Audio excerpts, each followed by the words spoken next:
This is the timeline about the lady Rana Liaquat Ali Khan. We can. What is a timeline? Timeline is the life history of a person. When one is, if in order to write a biography, if you, अगर आपको कोई biography लिखने को दी जाती है कि आप किसी की बायोग्राफी लिखें, ओके, आपको बायोग्राफी दी जाती है कि आप किसी की बायोग्राफी लिखें, तो उसके लिए आपको एक टाइमलाइन बनाना पड़ेगा, ठीक है ना। जिस तरह आप एक ऐसे लिखते हो, एक क्रिएटिव राइटिंग करते हो, तो आपकी पीटीपी की बुक के ऊपर एक टाइमलाइन बना होता है ना, एक इस तरह से, आप उसको स्केच कह सकते हो, एक मैप कह सकते हो, एक स्टोरी मैप, इस तरह से उसकी टाइमलाइन आपने बनानी है। उसमें उसकी जो important incidents of life they were discuss. अब देखिए, सबसे पहले उन्होंने उसकी बर्थ बताया है। टाइमलाइन में सबसे पहले बर्थ है 1905, born in Almora, India. So the lady Rana Liaquat Ali Khan, she was born in 1905 in Almora, India. Here it is the birth date and the birth place. Then in the second point, there is the conversion to Islam. In 1933, she was converted to Islam and married Liaquat Ali Khan. अब देखिए, सारे important incidents पहले यहाँ पे timeline में लिखने हैं, बाद में इनको आपने बायोग्राफी की शक्ल में देना है। और उसके बाद 1942 में organized a voluntary nursing group, and in 1949 she formed Women National Guards and Pakistani Women Naval Reserve, and in 1954 was appointed Pakistan ambassador to Netherlands, and in 1978 was awarded the United Nations Human Rights Award, and in 1990 died in Karachi. So from birth to death there are all important incidents mentioned in this timeline. अब इस timeline से आपके important उनके incidents आ गए। अब यहाँ से आपको पता चल जाएगा कि आपने उनकी डिटेल जो है ना वो कैसे देनी है, ठीक है। अब यहाँ से इंपॉर्टेंट पॉइंट्स जब आपने देखे, आप इंपॉर्टेंट पॉइंट्स को याद कर लें और इसका एक टाइमलाइन बनाएं। जब ये एक टाइमलाइन इस तरह बन जाएगा इंसिडेंट्स का, तो फिर आप उसको एक बायोग्राफी की शक्ल में लिख सकते हो, जैसे आप एक ऐसे लिखते हैं। Understand voice, understand. और अब हम आते हैं क्वेश्चंस की तरफ, कॉम्प्रिहेंशन क्वेश्चंस की तरफ। Now open the book on the page number 114. Hurry up. Boys, open your book on the page number 114, and there are the comprehension questions. First question is, what job did Begum Rana do before she got married? अच्छा, उनकी शादी से पहले बेगम Rana Liaquat Ali, what job she did before she got married? Okay, when she didn't married to Rana Liaquat Ali Khan, on which job she was? She was a professor of economics. She was a professor of economics. ये हमने कहाँ पढ़ा था? ये देखिए, ये मैं आपको लाइन नंबर बता देती हूँ। ये हमारे पास बुक है, यहाँ पे आप देखें, आप साथ साथ निशान लगा लें और बाद में इनको आपने अपनी कॉपी पे लिख लेना।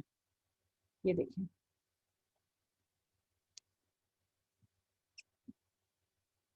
she became professor of economics in the Indira Prasad college Delhi. Professor of economics, शादी से पहले वो इकोनॉमिक्स की प्रोफेसर थी, तो ये इसका आंसर है, ठीक है। शी वॉज, आपने यहाँ पे क्या लिखना है, she was a professor of economics. यहाँ पे आप इसका आंसर लिखोगे। आपने अगर देखें क्वेश्चन अगर पास्ट टेंस में है, your answer will also be in the past tense, because it is a biography and always biographies are written, because biographies are mostly written about the persons which are the great persons and they were famous for some purpose, and when they died, then after their death biographies are written. So all the questions here you will find in the past tense, and your answer will also be in the past tense. What job did Begum Rana do before she got married? Sorry बेटा, यहाँ पे देखें past question है, you will also give the answer in the past tense. Begum Rana was a professor of economics before she got married. It will be your proper answer, okay? Then in 1947, what did Begum Rana do to help the suffering refugees? अब 1947 में कौन सा important? Ghulam Mustafa, don't make the drawing on the board, please. In 1947, what did Begum Rana do to help the suffering refugees? Suffering refugees, ये कौन थे? These were the people who were asking for the shelter, and they were in shelter in the refugees camp. They were the sad people which lost their homes, lost their relatives, and lost their family, and lost their luggage, everything during the movement. And when they were migrated from India to Pakistan, they were empty-handed, and even they have lost their families, and they were the homeless people and they were under shelter in the refugee camps. These were the suffering refugees, यानी वो गम में मुब्तला पनागज़ीं थे। 1947 में बेगम राना लियाकत अली खान ने कैसे उनकी help की, ठीक है ना। ये आपका सेकंड क्वेश्चन है। इसका आंसर आपको मैं बताती हूँ कहाँ पे है। इसका आंसर आप देखें, बुक की आप नीचे आए and in your 5 paragraph of the book, here you will find its answer. With Pakistan's independence in 1947 came the pains and horrors of frauds and huge migration. इसके बाद ये जो सेंटेंस है ना, in such challenging time Begum Rana formed women's voluntary groups to serve the people suffering in the refugees camp. ठीक है, यहाँ पे आप देखिए, आपको इसका आंसर मिल जाएगा। ठीक है, 1947 में उन्होंने क्या किया था, बेगम Rana formed women's voluntary groups to serve the people suffering in the refugee camp. So this is your answer from बेगम राना, यहाँ से लेकर बेगम Rana formed women's voluntary groups to serve the people suffering in the refugee camps. So this is your answer. अब आपने question में से कुछ part लेना है, कुछ पार्ट क्वेश्चन में से लेके बाकी आपने आंसर ये दे देना है। क्वेश्चन क्या था आपका, बुक पे देखिए पेज नंबर 114 पे, What did Begum Rana do to help the suffering refugees in 1947? आपने अपना आंसर 1947 से स्टार्ट करना है।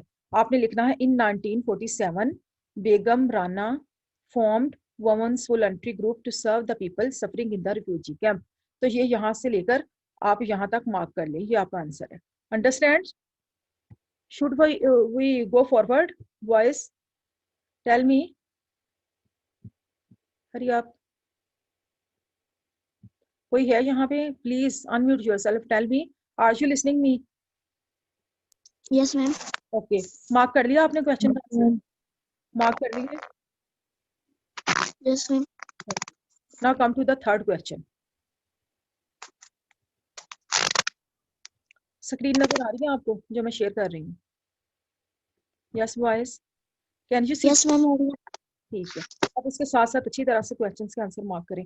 आगे आप देखें नेक्स्ट क्वेश्चन हमारा कौन सा है, सॉरी उस पे हम आते हैं क्वेश्चंस पे। अब यहाँ पे देखें third question is which voluntary corps and organisation did she set up in 1949? 1949 में उन्होंने कौन सा कोप या ऑर्गेनाइजेशन बनाई थी? ठीक है ना, ये अभी हमने जो क्वेश्चन मार्क किया ना उसके साथ ही इसका आंसर है।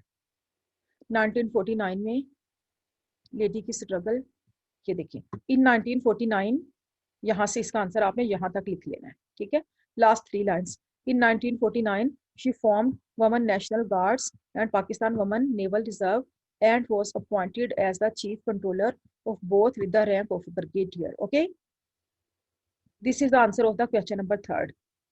1949 से लेकर ब्रिगेडियर तक आप इसको मार्क कर लें। Third question answer.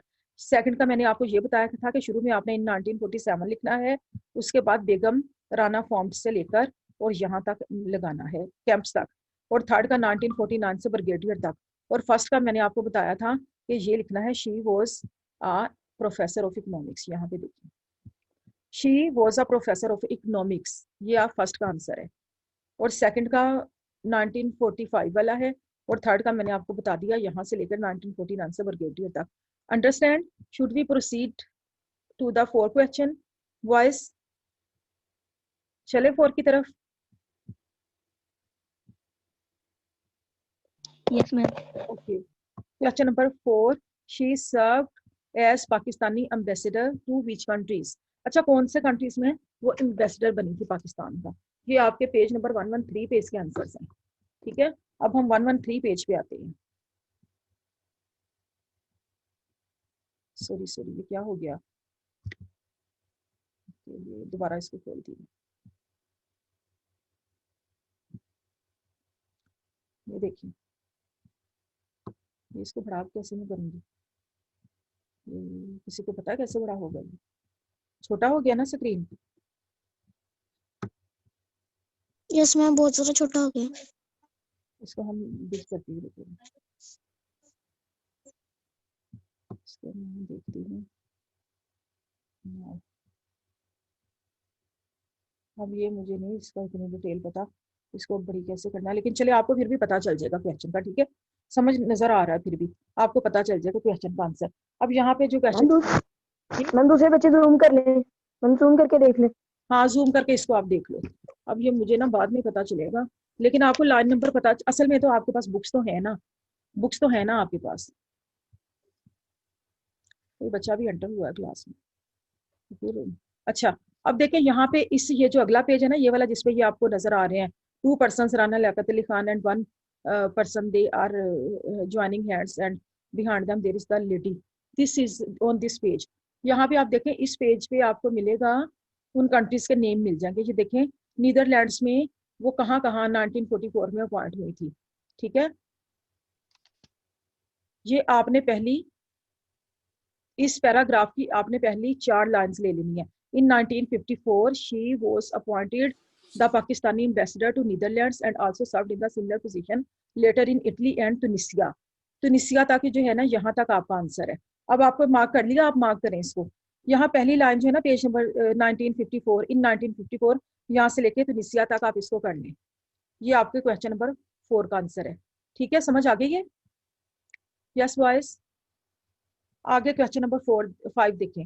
What is suggested by the phrase an icon of social mobilisation, use our dictionary to up difficult words. अब सोशल मोबिलाइजेशन जो थी, सोशल कोऑपरेशन जो थी, उसका वो सिंबल थी, ठीक है ना। इसका मतलब क्या, वो कह रहे हैं ये जो फ्रेज आपकी बुक में यूज हुई है an icon of social mobilisation, इसका मीनिंग बताया। इसका मीनिंग आपने लिखना है symbol of cooperation and assemble the people. She was a symbol of social. अब देखिए फर्स्ट पेज में था इसका आंसर, आपके पास अगर बुक है तो आप उसमें देखें। पहली लाइन जो थी an icon of social mobilisation, हाँ, इसकी जगह आपने लिखना है she was, it means that she was a symbol of social cooperation and assemble the people, assembling, ठीक है। ये इसका आंसर है, मैंने आगे देखे लिखा भी हुआ है लेड पेंसिल से। Symbol of cooperation and assembling the assemble, symbol of cooperation and assemble, ठीक है, ये इसका आंसर है। आगे देखें, with Pakistan's independence rods and huge migration this suggest that it was. अब देखो रॉड्स का मतलब होता है डिस्टर्ब करना, ह्यूज माइग्रेशन जब बहुत बड़ी तादाद में, और in a large majority of the people, a large number, it is said that in the history of the world it is the biggest migration when the Pakistan came to being, the people in such majority, in such a number, countless number, the people migrated from Pakistan, India to Pakistan. इतनी बड़ी migration तारीख में आज तक कोई नहीं हुई जितनी बड़ी तब हुई थी। बहुत सारे लोग माइग्रेट करके इधर आए थे, यहाँ से वहां गए थे, तो ये ह्यूज माइग्रेशन थी। तो जाहिर है जब इतनी ज्यादा माइग्रेशन होगी तो डिस्टर्बेंस तो होगी। तो ये जो सेंटेंस है ये क्या सुजेस्ट करता है, it was a pleasant experience for the people, it was a hard experience for the people. कौन सा था? Definitely it was a hard experience for the people, क्योंकि उनको सब कुछ छोड़ के नए कंट्री में आना पड़ा और आज़ादी के लिए, अपने लिए, तो इसलिए this was a very hard experience for the people. Number 7, which of this words can describe her. अब लेडी को कौन सी, lady Rana Liaquat Ali Khan was a selfish lady, devoted lady, irresponsible और patriotic.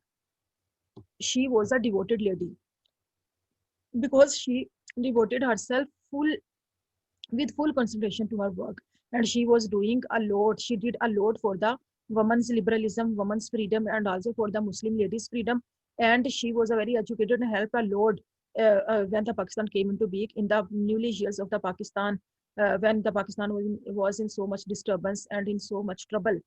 That time she did a lot for the refugees and for the ladies liberation. Number 8 पे आए, which international awards did she receive in recognition of her lifetime struggle women's rights। अब उनको awards जो दिए गए थे, अब हम इसको पढ़ते हैं।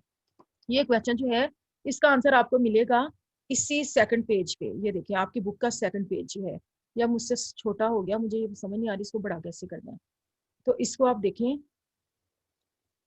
सेकंड पेज पे। ये देखिए ये सेकंड पेज पे बेटा, ये जो आपका सेकंड वाला पैराग्राफ है ना, इसमें से आपको मिलेगा ये इसका आंसर।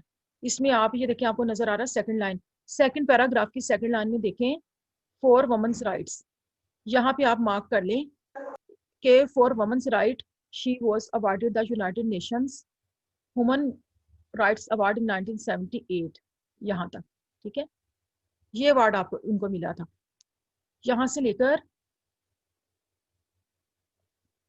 फॉर वुमेन से लेकर ना सेकंड, ये देखें इस पेज पे जो सेकंड पैराग्राफ है ना, पेज नंबर 113 पे, सेकंड पैराग्राफ में 4 से स्टार्ट करना है। सेकंड पैराग्राफ की सेकंड लाइन में 4 से, for women's right she was awarded the United Nations human rights award in 1978। यहाँ तक इस क्वेश्चन को मार्क कर लें, क्वेश्चन नंबर 6 को। अब हम फिर क्वेश्चन नंबर 6 पे आते हैं, 8 था। क्वेश्चन नंबर 9 को देखें, would you like to be an ambassador representing your country in other countries, explain why और व्हाई नॉट। ये आंसर आपने खुद से देना है, ठीक है ना, कि would you like to be an ambassador and want to represent your country in other countries. अगर रीजन आप देना यस है तो फिर आप इसके रीजन भी लिखोगे, ये इसका आंसर आप खुद देंगे। Voice all these questions from 1 to 9, right these questions on your copy because I tell you I have marked all the questions and I hope that you understand them very well. Now come to the vocabulary. अच्छा जरा मुझे response दें, आप जरा unmute करके मुझे बताएं कि आपको क्वेश्चन सारे मार्क हो गए हैं, जल्दी से बताएं। और जो बॉयज लेट आए हैं मैं नोट्स भेज दूंगी, वो वहां से देख के मार्क कर ले, या फिर इस तरह से है कि आपको ना जिन जो बच्चे ओके मैम, हाँ अपने फ्रेंड से पूछ के वो आपको मार्क करवा देंगे। लुक मैम यस ठीक है मैम वो जो स्पोकन वाली बुक है मैम, उसकी तो मैम नोट्स में मैम वो है ही नहीं, क्वेश्चन नोट्स ही नहीं है कौन सी बुक? मैम, स्पोकन की है। स्पोकन की हुई लगी है आपको बेटा? वो आप Yes. अपने स्पोकन वाले टीचर से पूछो, ठीक है ना। Okay ma'am. आगे देखें, vocabulary, look at the word encourage. Encourage का मतलब होता है किसी को हौसला देना, साथ ही don't make drawing on the word. Encourage होता है हौसला देना, ठीक है ना। Encourage, what part of speech is it in the passage. अच्छा, इंकरेज का वर्ड आया है पैसेज में। इंकरेज एक वर्ब है, इसकी हम सेकंड फॉर्म बना सकते हैं, थर्ड इंकरेज, इंकरेजेस, इंकरेज्ड, ठीक है ना। So it is a verb. आपने इसको आंसर लिखना है verb. What does it mean? Encourage का मीनिंग क्या है? To support, to motivate. इसका मीनिंग है to support someone, to motivate someone, ठीक है ना, किसी को साथ देना, किसी को सपोर्ट करना। आगे देखें, look in a dictionary and find the meanings of the words in the cloud. अब क्लाउड में देखें कुछ वर्ड्स लिखे, आपने इनके मीनिंग बताने हैं। Enable is a word, enable. अब इनेबल का मीनिंग क्या है? यस, स्टार्ट कर दें। इनेबल का मीनिंग क्या होता है? इनेबल का मीनिंग होता है to make someone able, to make someone powerful, ठीक है। ये मैं आपको नोट्स भेज दूंगी, वहां पे लिखे होंगे सारे। इंक्लोज का क्या है? Enclose mean to surround, to surround किसी चीज को सराउंड करना, टू सराउंड विद वॉल, किसी चीज को किसी दीवार के साथ बंद कर लेना, घेर लेना किसी भी चीज के साथ। Endangered, endangered mean someone is in danger, in threat, under threat, ठीक है। उसके बाद enlarge, enlarge mean, yes, enlarge का मीनिंग बताएंगे आप? To make something big. And enrage mean something is in anger. आगे आए, लुक, अच्छा, what do you think the prefix en means.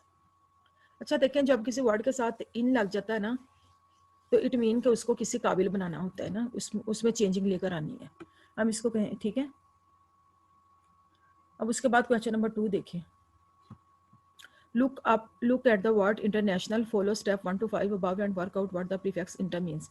अब prefix जो inter है ना, inter का मतलब होता है अंदर, यानी इसको हम इंग्लिश में कहेंगे to bury something, to confine something, in earth something, ठीक है। इस तरह से जैसे किसी चीज को दफन कर देना, बंद कर देना, इट इज इंटर। अब इंटर के साथ यहाँ पे कुछ वर्ड्स हैं आपकी बुक के पेज नंबर 114 पे।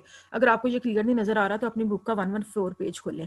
इंटरनेट क्या चीज है? Internet is a set of global computer. हम यही कहेंगे ना, internet is a set of global computer. और इंटरेशियल क्या है? इंटरेशियल मीन, इंटरेशियल का मतलब होता है दरमियान, जिसको हम कहते हैं अमंग टू, बिटवीन टू, दो चीजों के दरमियान, अमंग टू, बिटवीन टू। और इंटरेशिया जो है, इंटरेशिया का मतलब है टू अंडरगो, टू क्या कहेंगे हम, टू इंगेज सम। इंटरेशिया होता है to engage someone in communication, किसी से बातचीत करना, किसी को बातों में लगा लेना, वो होता है इंटरेक्ट। इंटरेक्ट होता है दो लोगों की आपस में बातचीत, राबता। सो टू इंगेज इन कम्युनिकेशन। अब नेक्स्ट क्वेश्चन पे आए, ये आपको नोट्स मिल जाएंगे इन चीज़ों के आज। आगे स्पीकिंग एंड लिसनिंग पे आए। Words in pairs, imagine you are interviewing Begum Rana Liaquat Ali, what questions would you need to ask in order to write a biography. ये इतना इंपॉर्टेंट नहीं है, ठीक है ना, आपको सिर्फ एमसीक्यूज वगैरह की होती है यहाँ पे। आपको, क्योंकि लैंग्वेज ट्री में से एमसीक्यूज ही आते हैं, तो इसको हम छोड़ देते हैं।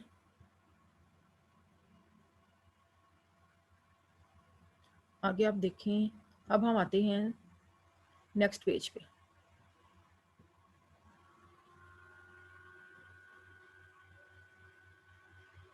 नेक्स्ट पेज पे अब हम आते हैं।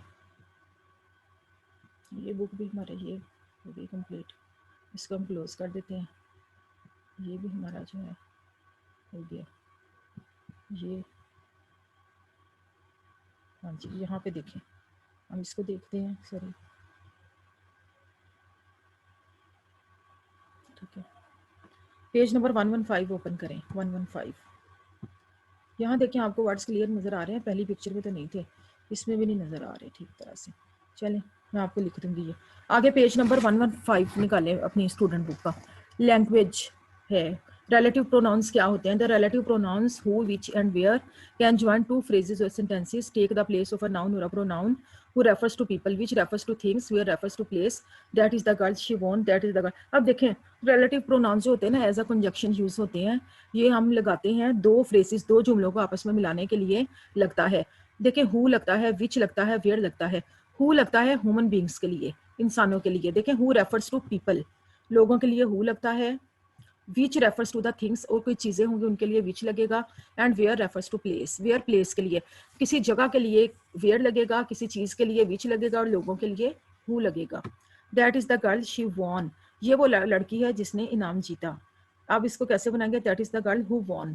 दो सेंटेंसेस था ना, यहाँ पे फुल स्टॉप था, that is the girl she won। इसको एक सेंटेंस बनाना है हमने relative pronoun लगा के, that is the girl who won आ जाएगा। she owns a hotel, it is near the sea। अब देखें, she owns a hotel which, अब चीज किसी भी थिंग के लिए हमने which लगाना, which is near the sea। she lives in Karachi, अब ये प्लेस आ गई है, she is famous there। she lives in Karachi where she is famous, यानी उस जगह पे वो लड़की फेमस है। अब इस तरह से हमने ये वाले करने हैं, ठीक है। join each pair of sentences using who, which और where, ठीक है। she lives in Grenada, Grenada is an island, she lives in, अब इन दोनों को एक सेंटेंस उन्होंने एग्जांपल में बनाया है। she lives in Grenada which is an island। Space के लिए हम which यूज करते हैं प्लेस के लिए। नंबर 1, सारा went to London, she visited family there। सारा लंदन गई, वहाँ पे वो अपनी फैमिली से मिली। इसको एक सेंटेंस बनाएंगे। प्लेस का यहाँ पे बात है तो प्लेस के लिए हम वेयर लगाते हैं। Sarah went to London where she visited family, there को हम कट कर देंगे। Number 2, look at the map is on the wall. यहाँ पे हमने लुक एट द मैप को फिर कट कर देना है, लुक एट द मैप, और मैप के बाद अगला द को कट करके उसकी जगह हम लिखेंगे which is on the wall. The map को हम कट कर देंगे, look at the map which is on the wall. Noor Jahan was a queen, she went to write a book. अब नूर जहाँ के बारे में बात हो रही है, इसको एक सेंटेंस कैसे बनाएंगे? Noor Jahan was a queen, she को कट करके फुल स्टॉप और शी को हम उसकी जगह लिखेंगे who went to write a book. Number 4, I sang in the choir, it won the competition. हम यहाँ पे एक सेंटेंस बनाने के लिए I sang in the choir, full stop और इट को कट कर देंगे, which won the competition. Number 5, we heard the boy, he had a fantastic voice. We heard a boy, full stop और he को cut कर देंगे, फिर लिखेंगे who had a fantastic voice, because this is talk about the boy, a people, a person, so we will use who। Number 6, she lived in Italy, she worked for the government there। अब यहाँ पे देखें, full stop को cut करके उसकी जगह हमने क्या लगाना है? where। प्लेस की बात हो रही है इटली की, she lived in Italy where she worked for the government, there को कट कर देंगे। अफवा was an organization, it represents Pakistani women। आप इसको एक सेंटेंस कैसे बनाओगे? अफवा इज एन ऑर्गेनाइजेशन, फिर फुल स्टॉप रेट को कट करके उसकी जगह आप विच लिखेंगे, which represents Pakistani woman. Number 8, did you see the programme, it was on TV last night. आप इसको कैसे करेंगे? Did you see the programme, interrogative जो है ना, इसको काट देंगे और वहाँ लिखेंगे इंट्रोगेटिव साइन को कट करके और इट को भी कट करके लिखेंगे which was on TV last night. ज़रा अब अनम्यूट करें और मुझे बताएं कि आपको ये क्लियर हो गया और आपने अपनी बुक पे इनके आंसर लिख लिए हैं। जल्दी से बताएं। Yes ma'am. लिख लिया साथ साथ? मैम मैंने थोड़ा सा लेट ज्वाइन किया था। अच्छा मैम, नोट सेंड कर दें। नोट्स में भेज दूंगी, लेकिन आपको खुद को भी ये काम साथ साथ करना चाहिए। आप सुन तो रहे हैं ना मुझे, कुछ कुछ नजर तो आ रहा है ना आपको। देखें मैम यस इस तरह आप देखें, मैम, आप ये इंट्रैक्शन मुझे आता है देखेंगे। सारा। जी मैम ये मुझे आता है मैम, सिर्फ क्वेश्चन आंसर नहीं के बाकी सर। ठीक है, ओके दाऊद, ठीक है। अब देखें दोबारा मैं बता देती हूँ, पहले फर्स्ट सेंटेंस में फुल स्टॉप को कट करके आपने वेयर लिखना है और देर को कट कर देना है। सेकंड में आपने फुल स्टॉप और द मैप को कट करके और वहाँ पे विच लिखना है। थर्ड में आपने फुल स्टॉप और शी को कट करके हु लिखना है। नंबर 4 में आपने फुल स्टॉप और इट को कट करके विच लिखना है। एंड नंबर 5 में आपने फुल स्टॉप और ही को कट करके हु लिखना है। नंबर 6 में आपने फुल स्टॉप और शी को कट करके नहीं, शी नहीं कट करना, सिर्फ फुल स्टॉप कट करके वेयर लिखना और एंड पे देर को कट कर देना है। नंबर 7 में आपने फुल स्टॉप और इट को कट करके विच लिखना है। और नंबर 8 में आपने इंट्रोगेटिव साइन और इट को कट करके विच लिखना है। ओके, हु और होम पे अब हम आते हैं। इससे पहले मैं आपकी अटेंडेंस की एक स्क्रीनशॉट ले लूँ, अटेंडेंस ले लूँ पहले मैं आपकी ज़रा एक बार, ताकि अगर हमारी क्लास कट भी हो जाती है ना तो अटेंडेंस हमारे पास हो। अच्छा यस, क्लियर नहीं आ रही पिक्चर।